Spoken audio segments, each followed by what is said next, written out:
ಬಿರುಗಾಳಿ ಸಹಿತ ಮಳೆ ಸೃಷ್ಟಿಸಿದ ಅವಾಂತರಕ್ಕೆ ರೈತರು ಕಂಗಾಲಾಗಿ ಹೋಗಿದ್ದಾರೆ. ಬಾಗಲಕೋಟೆ ಜಿಲ್ಲೆ ಮುಧೋಳ ತಾಲೂಕಿನಲ್ಲಿ ಬಿರುಗಾಳಿ ಸಹಿತ ಮಳೆ. ರಂಜಣಗಿ, ಅಂತಾಪುರ, ಮಾಚಕನೂರು, ಲೋಕಾಪುರದಲ್ಲಿ ಅವಾಂತರ ಸೃಷ್ಟಿಯಾಗಿದೆ. ರಂಜಣಗಿಯಲ್ಲಿ ಸಿಡಿಲಿಗೆ 2 ಎಮ್ಮೆ, 1 ಮೇಕೆ ಬಲಿಯಾಗಿರುವುದು. 1 ಮನೆ ಕುಸಿತ. ಮಾಚಕನೂರು ಗ್ರಾಮದಲ್ಲಿ ನೆಲ ಕಚ್ಚಿದ 15 ಎಕರೆಗೂ ಅಧಿಕ ಬಾಳೆ. ಲೋಕಾಪುರ ಭಾಗದಲ್ಲಿ ದಾಳಿಂಬೆ ಬೆಳೆಗೆ ಭಾರಿ ಹಾನಿಯಾಗಿದೆ. ಮುಧೋಳ ನಗರ ವ್ಯಾಪ್ತಿಯಲ್ಲಿ 30 ಮನೆಗಳ ಮೇಲ್ಛಾವಣಿ ಹಾನಿಯಾಗಿದೆ.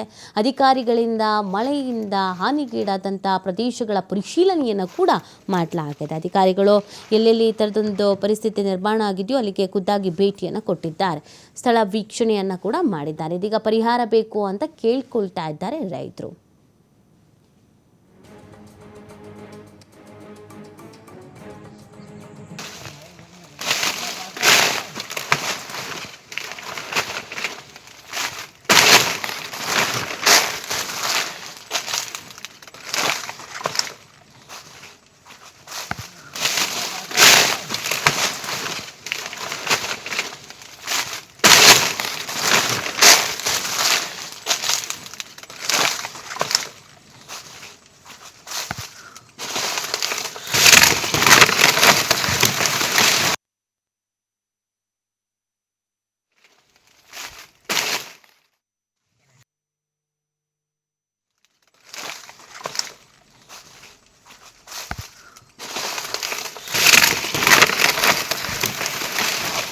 ಮಾಹಿತಿ ನೀಡ್ತಾರೆ ನಮ್ಮ ಪ್ರತಿನಿಧಿ ಗುರು. ವಿಪರೀತವಾಗಿ ಬಿರುಗಾಳಿ ಸಹಿತ ಮಳೆಗೆ ಎಷ್ಟೆಲ್ಲ ಅವಾಂತರ ಸೃಷ್ಟಿಯಾಗಿದೆ?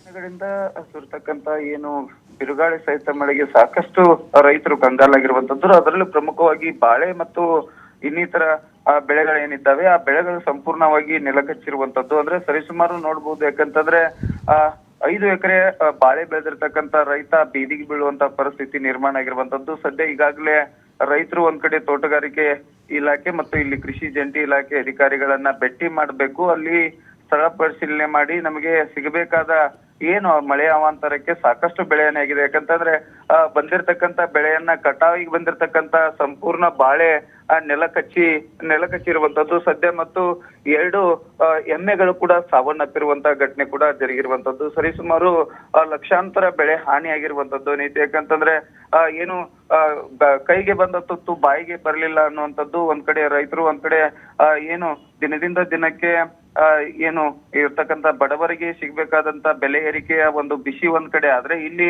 ಮಳೆ ಅವಾಂತರದಿಂದ ಸಾಕಷ್ಟು ಜನ ತತ್ತರವಾಗಿರುವಂತದ್ದು. ಸುಮಾರು 15ಕ್ಕೂ ಅಧಿಕ ರೈತ ಕುಟುಂಬಗಳು ಕೂಡ ಇವತ್ತು ಬೀದಿಗೆ ಬೀಳುವಂತ ಪರಿಸ್ಥಿತಿ ನಿರ್ಮಾಣ ಆಗಿದೆ. ಒಂದೊಂದ್ ಕಡೆ ಬಾಳೆ ಬೆಳೆ ಆಗಿರ್ಬೋದು, ಚಿಕ್ಕು ಬೆಳೆ ಆಗಿರ್ಬೋದು, ಈ ರೀತಿ ಮಾವು ಬೆಳೆಯು ಕೂಡ ಸಾಕಷ್ಟು ನೆಲ ಕಚ್ಚಿರುವಂತದ್ದು. ಸದ್ಯ ರೈತನ ಪರಿಸ್ಥಿತಿಯನ್ನ ಈಗಾಗಲೇ ಕೂಡಲೇ ಅಧಿಕಾರಿಗಳು ಎಚ್ಚೆತ್ಕೊಂಡು ಅವರಿಗೆ ಬೆಳೆ ಪರಿಹಾರ ಕೊಡಬೇಕು ಅನ್ನೋ ನಿಟ್ಟಿನಲ್ಲಿ ಸಾಕಷ್ಟು ಒಂದ್ ಕಡೆ ಆಗ್ರಹವನ್ನ ಮಾಡ್ತಿರುವಂತದ್ದು. ಮಳೆ ಅವಾಂತರ ಮುಂದೆ ಯಾವ ರೀತಿ ಪರಿಣಾಮ ಬೀರುತ್ತೆ ಅನ್ನೋದನ್ನ ಕಾದ್ ನೋಡ್ಬೇಕಾಗಿದೆ.